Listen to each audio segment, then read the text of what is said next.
नमस्कार, जय नेपाल। फागुन 21 गतेको निर्वाचन आउन अब केही दिन मात्रै बाँकी छ।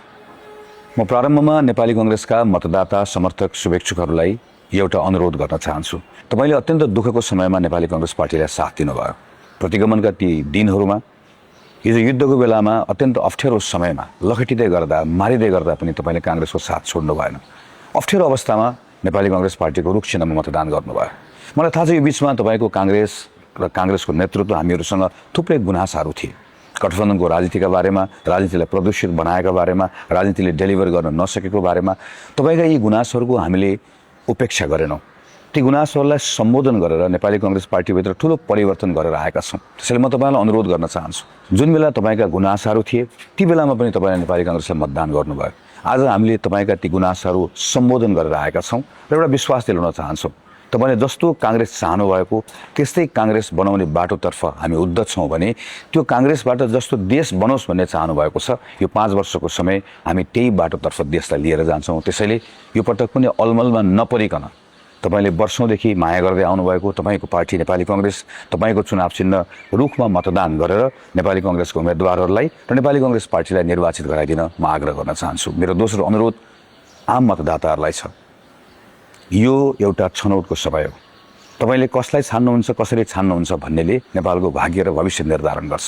म तपाईलाई विश्वास दिलाउन चाहन्छु, यो 5 वर्षको समय हामी खेर फाल्दैनौँ। एउटा हुटुटी लिएर आएका छौँ, एउटा सपना लिएर आएका छौँ, एउटा संकल्प गरेर आएका छौँ। सपना र संकल्प मात्र छैन, कसरी पूरा गर्ने भन्ने योजना पनि छ। एउटा सोचका साथ आएका छौँ। एक दिनको समय पनि खेर नफाल्ने र कुनै एउटा गल्ती पनि नगर्ने एउटा प्रण गरेर आएका छौँ। छोटो समय स्वास्थ्य मन्त्रालय चलाउँदै गर्दा एउटा हुटुटीका साथ गएको थिएँ, केही कामहरू गरेँ र केही परिणामहरू दिन पनि सकेँ। आज फेरि त्यही हुटुटीका साथ तपाईबाट जिम्मेवारी लिनका निम्ति अनुरोध गरिरहेको छु। यो बेलामा तपाईलाई विश्वास दिलाउन चाहन्छु, नेपाली कांग्रेसको चुनाव चिन्ह रुखमा मतदान गरेर तपाईले देश चलाउने जिम्मा दिँदै गर्दा हामी अहिलेको अवस्था पनि सुधार्छौँ, अहिलेको व्यवस्थाभित्र भएका फोहोरहरू सफा पनि गर्छौँ र नेपाललाई कुनै दुर्घटनामा पर्न दिन्नौँ, कुनै पनि द्वन्द्वमा पर्न नदिकन सबै कुरा सम्हालेर तपाईले खोजेको रोजेको गन्तव्यसम्म यो 5 वर्षभित्र नेपाललाई पुर्याउनेछौँ। त्यसैले यो पटक नेपाली कांग्रेसको चुनाव चिन्ह रुखमा मतदान गर्न म तपाईहरु सबैलाई आग्रह गर्न चाहन्छु। मेरो अन्तिम आग्रह युवा साथीहरूलाई छ। भाद्र 23 र 24 गतेको आन्दोलन पछाडि नेपालका राजनीतिक दलहरूको आफ्नो छनौट रहे, हाम्रो पनि छनौट रह्यो। हाम्रो छनौट यो आन्दोलनबाट लाभ लिनेमा रहेन। हाम्रो छनौट यो आन्दोलनको परिणामबाट भाग्ने कुरामा पनि रहेन। हामीले तपाईको आवाज सुन्यौँ, हामीले तपाईको भावनालाई बुझ्ने प्रयास गर्यौँ र यसका निम्ति मेरो आफ्नो राजनीतिक जीवनको सबैभन्दा ठूलो जोखिम उठाएर नेपाली कांग्रेस पार्टीभित्र ठूलो परिवर्तन गरेर आएका छौँ। यो परिवर्तन कांग्रेस पार्टीभित्र मात्र सीमित राख्न चाहदैनौँ, यो परिवर्तनलाई त्योभन्दा बाहिर लिएर आउन चाहन्छौँ। पार्टीभित्र गरेको जस्तै परिवर्तन देशको शासकीय व्यवस्थामा गर्न चाहन्छौँ, तर यसका निम्ति तपाईको साथ चाहिएको छ। मैले तपाईहरुको कुरा सुने, तपाईहरुको भावना बुझ्ने प्रयास गरेँ। म तपाईलाई अनुरोध गर्छु, अब आज तपाईले मेरो कुरा सुनिदिनुपर्छ। यो 5 वर्षको समय खेर फाल्ने सुविधा हामीलाई छैन। यो 5 वर्ष कुनै प्रयोग गर्ने सुविधा पनि हामीलाई छैन।